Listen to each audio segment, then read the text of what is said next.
What the heck? Who the heck? Where the heck? Hi, and welcome to Home Computing. Why the heck? Honey, what's all this stuff? I don't know whose stuff this is. This is not my stuff. Whose stuff is this? It's our stuff. I'm making room for the baby stuff. Does it have to go in my office? Yes. Okay, fine. Hi, and welcome to Home Computing. You've read the book, now watch the TV. I'm really glad you tuned in because on today's show, we've really got some great software to talk about. Honey, did you see my National Inquisitioner? Yes, you left it on my desk. I wish you wouldn't do that on show days. I don't want my friends thinking I read this stuff. Oh, it's fun to read, and besides, a lot of it is true. No, it is not. I wouldn't even take one of these into the bathroom with me unless I was out of toilet paper. Look at this headline. JFK back from space with new diet. There's no new diet.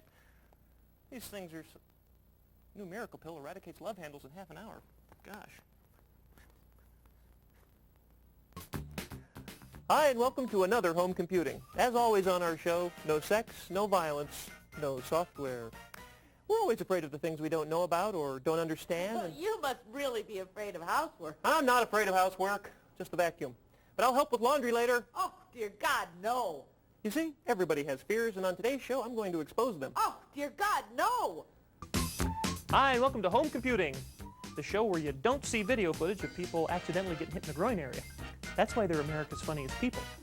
Of course, you might see that if my ratings drop. It looks like you better buy some cast iron undies. Oh, now you're an expert on ratings. She thinks she's an expert on everything. So what if she's got her own business and got an award from the Chamber of Commerce and she's a certified scuba instructor, Jacques Cousteau level, and she wrote some stupid paper that got published in the New England Journal of blah, blah, blah.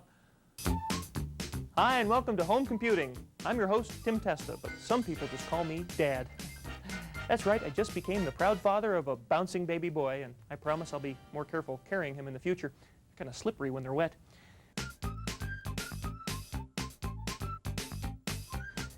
Well, my wife is filling my office with a bunch of stuff, but I put my foot down, and luckily that gave me the balance to carry even more boxes. This takes me back, though, looking around here. I had a couple of cinder blocks, some plywood, and a St. Pauli girl poster, and you'd be in my first bachelor pad. In fact, a lot of you were. That's why I never got my damage deposit back. Or maybe it was because of that big oil stain in the living room. I'm not the only one who thinks about stuff, though. People around the world value their stuff and other people's stuff, too. That's why we have wars. And this program, Material... Oh, here it is, in this box. Material World. And Material World is a collection of photographs from all over the world. And in these pictures, families show you the belongings that are important in their lives. It really gives you a good idea about how people in other countries live, as well as how we live here. Let's look at some of the stuff. This is the Skeen family, and they're the representative of the U.S., and if you click on their picture, you get a little background on the family. Here they are sitting in a tree for some reason. Rick and Patty Skeen center their lives on their family, their friends, and their best faith. Rick is a telephone company cable splicer. Patty teaches part-time in a Christian school. In his leisure time, Rick helps shoot arrows at the neighbors. Okay, and so what we're going to do now is you can see all the different countries we could look at, all the way from Albania to Western Samoa. We're going to take a look at the other end of the spectrum, Ethiopia. And this is the Getu family, and it looks like they've been evicted also. These are all their worldly possessions right here. And we could look at, again, information on Ethiopia, get a little information from a video. But what we're going to do now is also look at their questionnaire. And what we do, that lists the members of the family and what they do for a living, how much time do you spend together, again, the same things. And here it is, does your family consider itself rich or poor, comfortable or struggling? Now, they didn't look that comfortable to me, but it says we don't consider ourselves rich or poor. We are in the middle class of farmers. And down here below it says he works 60 hours a week, and the wife, Zanubu, works 18 hours a day, every day, and that'll get you in the middle class of farmers in Ethiopia. And then also, as you go a little farther, it talks about expenses again, like it did with the Americans. And then we also, how much waste? We basically have no waste. Sweepings and dung are used as fuel and fertilizer. Excess food is fed to the dogs, and bushes are used as a toilet. So this gives you kind of an idea. Now when we go back to roadmap, we can look around, and now we can look at different lifestyles. If you don't want to focus on one family in particular, you can look at the general lifestyles of different countries. And they break this down in certain areas, like, food and housing and shelter and things of that nature. And what we're going to do here is look at pictures. And so you can see real quickly, as I click on food, you get pictures of their markets, the different kind of markets in different countries. You can click on kitchens, and it'll show you the kitchens. They'll show you shelters. And here's the homes, the different homes. And it actually shows you, kind of interestingly, toilets from around the world. There's Albania. You have Argentina in the upper right-hand corner. Here's Brazil. And in the lower left-hand corner, we have Bhutan, which is a room with a monkey in it. and I can't even speculate as to what goes on in there. There's also, lifestyles, leisure, how they make their money. This program proves that around the world, people get cheesy stuff at their weddings just like we do. And here's what you'll have to possess to run it. It's really a great starting place if you just want to wander around and discover what the web has to offer. He doesn't have as many guests as we do. Hey, Tim, how's your party going over there? Better than yours! Oh, that's too bad. I got a lot of shrimp going to waste.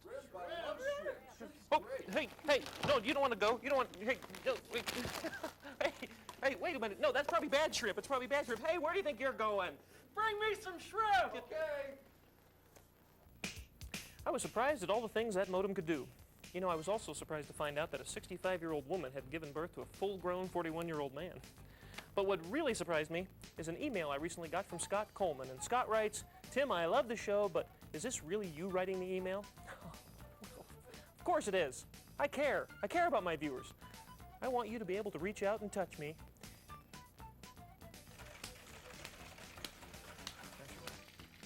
Mr. Testa, there's a Scott Coleman. He wants to know if you answer your own email. What should I tell him? You see the sign? Make something up. Excuse me, Mr. Testa? What is it you don't understand? Make something up. So if you have a question about the show, or if you've given birth to a full-grown 41-year-old man, make something up and send it to me, and I promise I'll answer your email personally. Well, I think I figured out how I can organize my office a little better.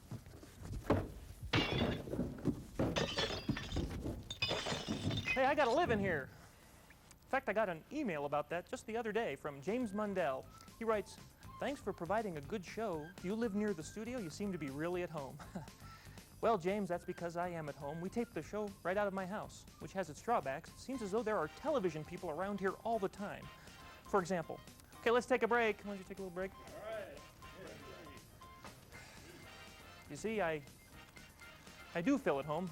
Unfortunately, so do they. I wish I could just show you what a normal day is like around here. Hey, Tim, did you go shopping this week? The guys are getting a little hungry. I'll try to get to it tomorrow. Hello? Hi, do you mind? It's a little personal. No, sorry, just Tim. Yeah, how you doing? Oh, yeah, lucky charms here. Oh, Tim, by the way, we're out of cereal.